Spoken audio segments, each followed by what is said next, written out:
Sebenarnya gua tuh penasaran. Di dalam Ka'bah itu ada apa ya? Nggak ada apa-apa. Suasana dalam Ka'bah itu layaknya kita masuk masjid. Kalau lo perhatiin, pondasi Ka'bah itu dikelilingi batu marmer berwarna putih yang disebut Shadarwan. Fungsinya untuk menahan pondasi Ka'bah agar tidak rubuh, karena dahulu daerah area Ka'bah berpasir dan terkadang banjir. Maka dikhawatirkan hal itu akan merobohkan Ka'bah. Oleh karenanya, dibuatkanlah Shadarwan ini untuk menopang pondasinya oleh orang-orang Arab dahulu. Kalau sekarang, Shadarwan ini berfungsi untuk menghindari jemaah yang terjepit di dinding Ka'bah ketika haji. Nah, di dekat pintu Ka'bah, masih di area Shadarwan, kita akan melihat sebuah tanda 8 buah batu merah.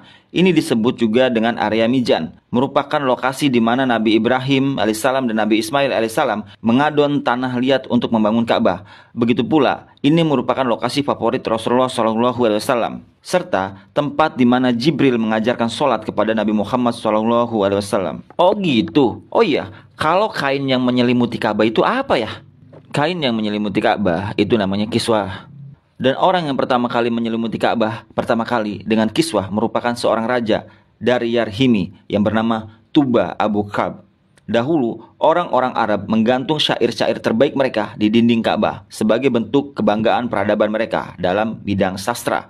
Gue juga pernah dengar bahwa kain kiswah itu awalnya bukan berwarna hitam tapi berwarna putih bergaris merah. Emang iya?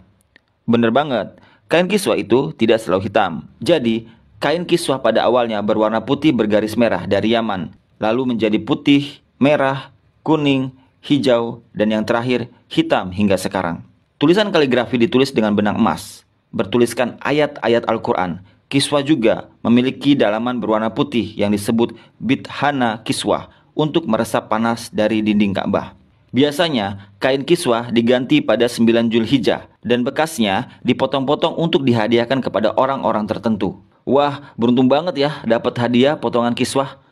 Oh iya, katanya dulu isi Ka'bah pernah kemalingan. Itu dulu ketika pintu Ka'bah masih sejajar dengan lantai. Pintu Ka'bah sendiri berjarak 2 meter dari lantai. Pada awalnya, pintunya sejajar dengan lantai. Namun, karena terjadi perampokan isi Ka'bah, kemudian orang-orang Quraisy berinisiatif untuk meninggikannya. Dari pintu Ka'bah kita lihat di sebelah kiri pojok Ka'bah tersimpan Hajar Aswad di dalam sebuah cangkang berwarna perak. Nah, dalam perjalanan sejarahnya, pintu Ka'bah telah berubah-ubah, baik bentuk sendi maupun bahan bakunya. Pintu yang ada sekarang merupakan hadiah dari Raja Khalid bin Abdul Aziz, Raja Saudi, yang dibuat ketika masa pemerintahannya dan dilapisi emas murni 99 karat seberat 280 kg dengan total biaya kalau dirupiahkan sekitar 40 miliar waktu itu, dan itu uang atau dana dari tabungan Raja Khalid sendiri. Nah, pintu Ka'bah mempunyai kunci dengan desain klasik dan secara turun-temurun sejak dahulu kala dipegang oleh keluarga keturunan Qusay bin Kilab bin Murrah.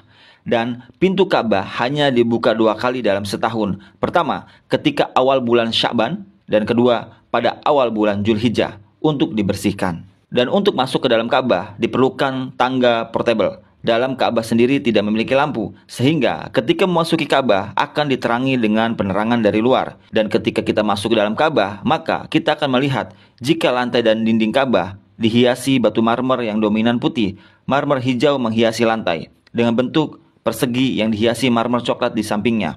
Kalau kita sholat di dalam Ka'bah, maka garis ini bisa jadi batas syafnya. Kalau diperhatikan, maka di sudut terdapat potongan marmer hijau ini. Ini sebagai tanda bahwa Rasulullah SAW melakukan sholat di tempat ini saat memasuki Ka'bah. Begitu juga di bagian pojok dan dindingnya dihiasi 1, 2, 3 marmer hijau. Terlihat juga ada beberapa saluran udara yang didesain sedemikian rupa.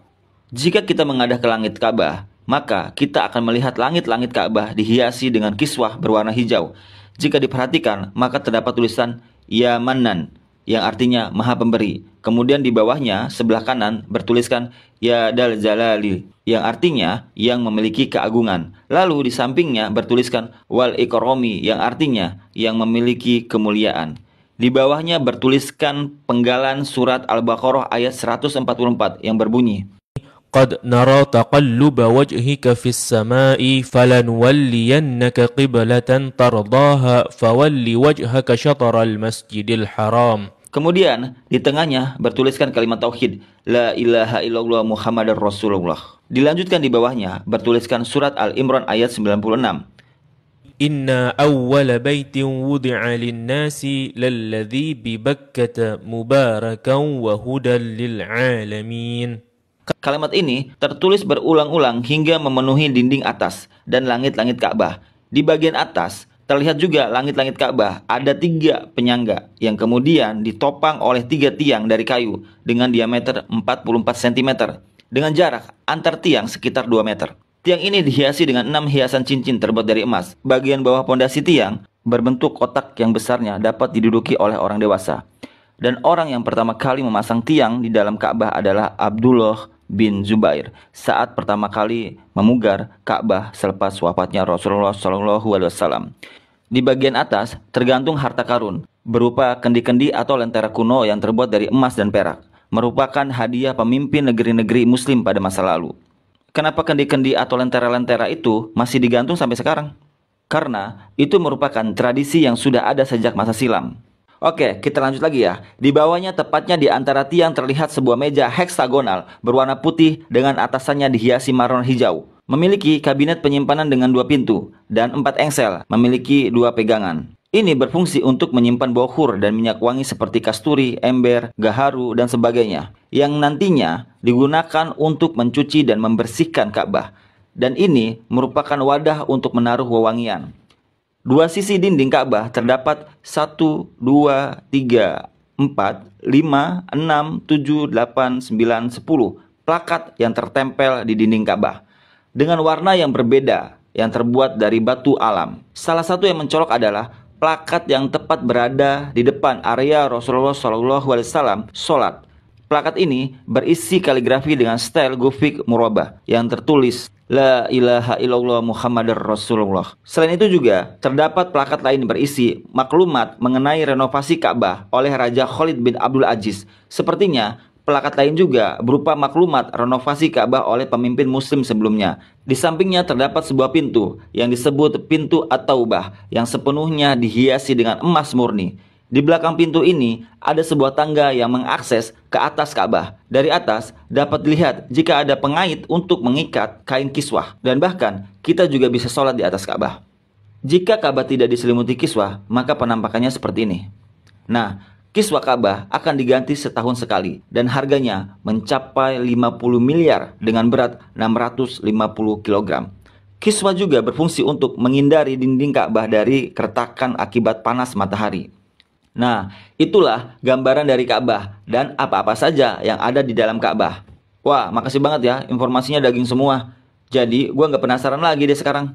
Kalau lo mau tahu lebih lanjut segala informasi tentang Islam, lo bisa main ke channelnya Rabbanians ID. Tapi, kalau lo mau tahu tentang sejarah kisah Nabi Muhammad SAW sebelum lahir hingga beliau wafat, lo bisa baca buku Sirah Nabawiyah. Banyak orang yang menangis membaca buku ini, karena buku ini ditulis layaknya novel, mudah dicerna seakan-akan kita terbawa ke dalam kisah Rasulullah SAW. Bagi teman-teman yang mempunyai aktivitas kesibukan yang padat, jangan khawatir.